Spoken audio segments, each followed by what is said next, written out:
Bonjour à tous, nous sommes toujours dans cette Médina des solutions en marge de la Medcop Climat 2016 qui se tient à Tanger au Maroc. Nous allons parler aujourd'hui d'une thématique qui concerne Monsieur Tout le Monde et on parle notamment de la vulgarisation, de la facilitation du langage scientifique pour le citoyen lambda. Donc, le dialogue scientifique versus société. Pour parler de ces thématiques, j'ai le plaisir de recevoir autour de cette table sur ce plateau Madame Agathe Euzen. Vous êtes directrice adjointe scientifique au CNRS en France. Bonjour.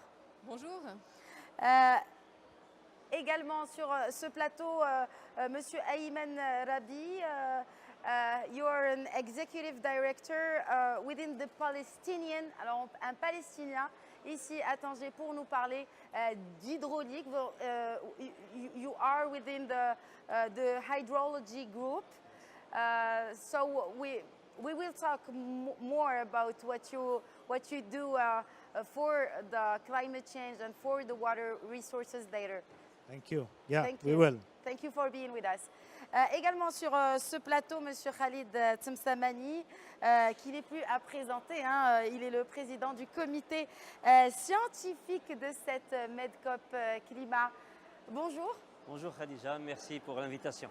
Merci à vous. Alors, on va commencer avec vous, Madame Agathe. Quel est le rôle du scientifique pour la compréhension des enjeux du climat pour le citoyen? Oui, effectivement, on peut se rendre compte que les enjeux liés à l'environnement sont absolument énormes. Le problème est de savoir comment les connaître.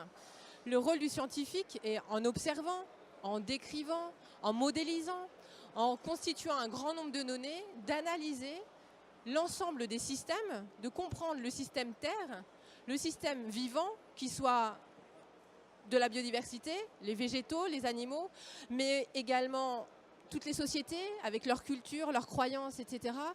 pour comprendre finalement comment évolue ce bassin méditerranéen dans toutes ses composantes, dans toute sa complexité, afin d'éclairer ceux qui seront à même de prendre des décisions pour faire face à ces enjeux qu'est le changement climatique, lié à un changement global, associé finalement à une croissance de la population, à des pressions sur la ressource en eau, maritime, sur les sols particulièrement importants et qui ont un impact sur notre environnement, dont les sociétés finalement sont les premières victimes par l'augmentation de situations extrêmes, des inondations, des sécheresses, etc.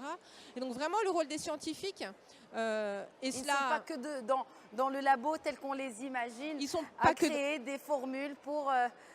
Ils sont à la fois sur le terrain pour Voilà. faire des observations, rencontrer les populations, être en lien avec les acteurs, Oui, pour éclairer, mieux comprendre l'ensemble des systèmes, leur dynamique oui, sur toutes les échelles de temps, d'espace, oui. et enfin d'éclairer la décision qui doit être prise par un ingénieur, un technicien et puis surtout le politique. Certainement, absolument. Justement, vous avez parlé de cette pression qu'il y a sur ces ressources qui sont de plus en plus rares. Je parle en l'occurrence de ressources hydrauliques. Mrs. Agathe was mentioning something that concerns you. First of all, as a Palestinian, that is the pressure that exists on resources. And here I'm talking about water. We know the huge problem and issue that the Palestinian people are facing regarding all the environmental, political, plus the climate change elements and components that really make it hard for the Palestinian to get water. Yeah. Well, yes, thank you very much for bringing this up. I think this is one of the most critical issues, since water is really a limiting life factor in Palestine, and many Palestinians are living with very little quantities. We have communities that it is living with 10 liters per capita per day, and of course, as a standard, it is around 100 liters per capita per day. We also have some households that paying more than 40% of their monthly income just to buy water. And this is already huge, Sad. especially under really the current poverty levels which is really exist. And as you mentioned, like politics plays a dirty role here, that it is making water or access to water much harder for Palestinians, especially to make them suffer more under this kind of drought and climatic change conditions. Yes, sure. So you are part of this Palestinian hydrology group. How do you see the place of an NGO that shows the needs of the population within a scientific or scientist approach? Yeah, I think we as like an NGO or a civil society, we are interested in the produced science and in the results that scientists are producing in order to know whether this produced science is not really theoretical, only theoretical and for publications, but it will address the societal challenges and needs. At the end, people will be interested to see something tangible and something that they can understand. If the produced science will only be published in journals, it will not be accessible for society, and therefore society will not be part and will not understand what is the meaning of the science. For this reason, it is really important for the science produced to address the challenges, to answer questions for the society so that they can become aware of the importance of the produced science. Yes, and this is exactly what Ms. Agat has mentioned before. So the issue is here and the challenge is to let people understand. The MEDCOP, Mr. Temsamani, la MEDCOP justement joue ce rôle de communication déjà en base autour de ces aspects scientifiques, mais at the end of the day, comme on dit en anglais, elle touche directement monsieur tout le monde. Donc vous êtes un peu, vous chapeautez un peu tout ce petit monde-là pour faciliter la communication du message. Premier qui est, il faut faire face aux défis climatiques. Merci Khadija, effectivement c'est une excellente question. Donc c'est un peu le rôle de cette MEDCOP Climat 2016 de Tanger. Parmi les grands événements qui étaient prévus et celui qu'on a eu cet après-midi, c'est l'événement Sciences et Société. C'est un sujet, un grand débat et d'une importance extrême. Vous savez, les scientifiques produisent de l'information tous les jours, ils publient, il y a du contenu, il y a des informations très très spécifiques. D'une manière générale, on dit que le développement d'un pays, c'est le développement de sa recherche scientifique. Ça, c'est d'une chose. Maintenant, ici, à Tanger, on est réunis autour d'une problématique qui est celle des changements climatiques. Et alors, si vous regardez un des rapports du GIEC, qui est le groupe des experts intergouvernemental sur le climat, quand il donne des valeurs, quand il donne des résultats, même en tant que scientifique, ce n'est pas évident de comprendre ces chiffres-là. J'ai fait un exercice tout à l'heure lors du grand débat. J'ai commencé à parler avec un jargon climatique, nombre de ppm de CO2, les gigatonnes équivalents de CO2, qu'il faut faire ceci et cela. J'ai du mal à vous suivre, hein, là. Vous avez du mal à me suivre. Donc vous êtes journaliste et justement j'ai parlé aussi des médias. Donc le scientifique produit de l'information, mais est-ce que c'est à lui d'aller communiquer avec les médias, c'est ce que je fais en ce moment, un petit peu, mais avec le politique, avec l'élu, avec le diplomate, avec le citoyen, avec le religieux, on a parlé de ça tout à l'heure, parce que le rôle du religieux à transmettre un message clair pour essayer de changer les comportements. Donc la question qui se pose, c'est à qui le rôle, à qui revient le rôle de communiquer.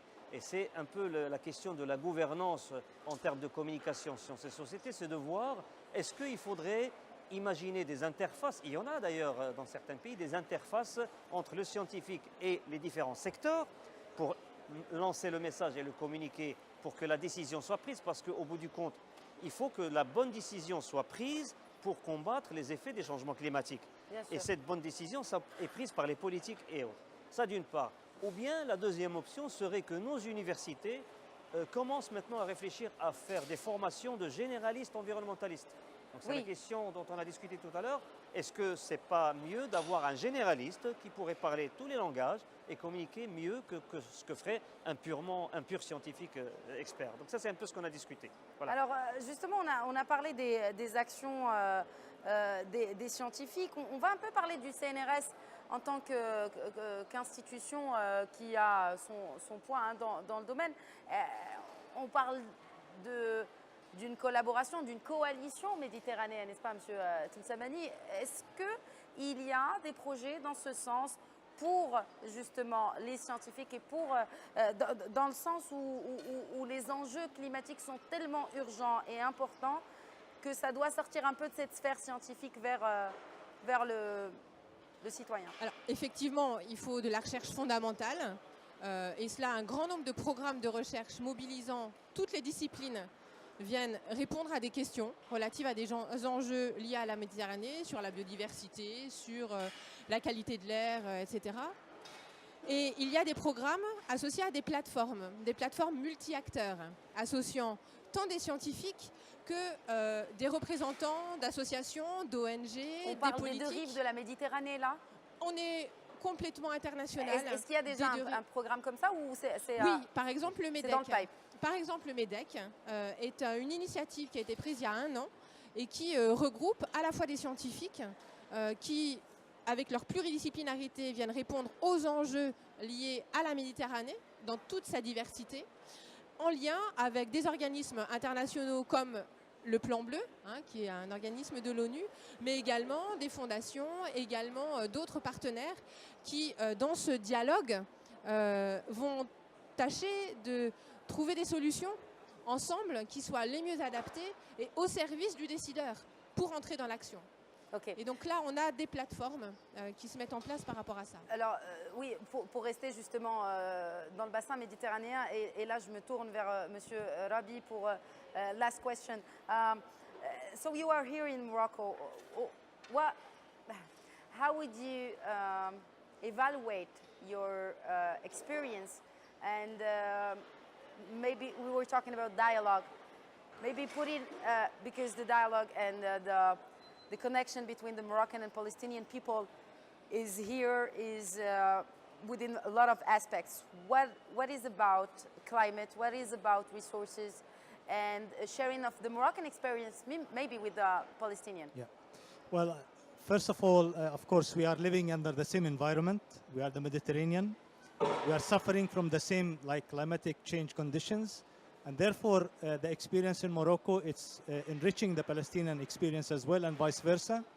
Our dialogue and our experience sharing is very important, and my presence here is really an important one because I'm learning and I'm also giving some of what I learned previously to my colleagues. We wish you all the luck and Thank you very much. strength. Monsieur Toumsamani, un dernier mot peut-être pour conclure.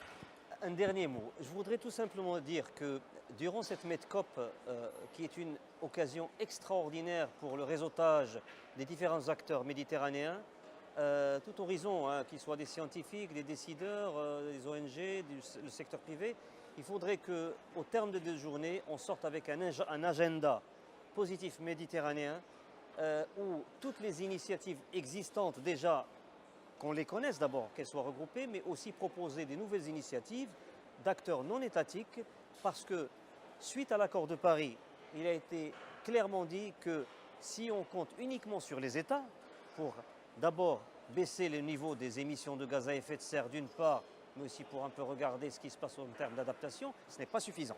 Ça, c'est clair et net.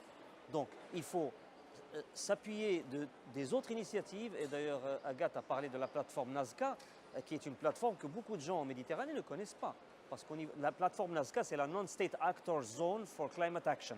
C'est une plateforme qui est mise online sur le site des Nations Unies, du secrétariat permanent du changement climatique, et où on peut inscrire et enregistrer toutes les initiatives en faveur du climat par les acteurs non étatiques, donc privés, ONG, territoires. Eh bien, la Méditerranée n'est pas très bien représentée. Il y a à peu près 190 initiatives uniquement 190 initiatives, alors que sur les 20 000, à peu près, 20 000. Donc c'est très peu. Donc, durant ces 2 jours-là, il faut que vraiment on monte en ambition pour un peu pousser les gens à aller dans ce sens-là. Voilà. L'appel est clair. Voilà, Je vous remercie. Merci. Thank you for being here with us. Merci à tous. Merci.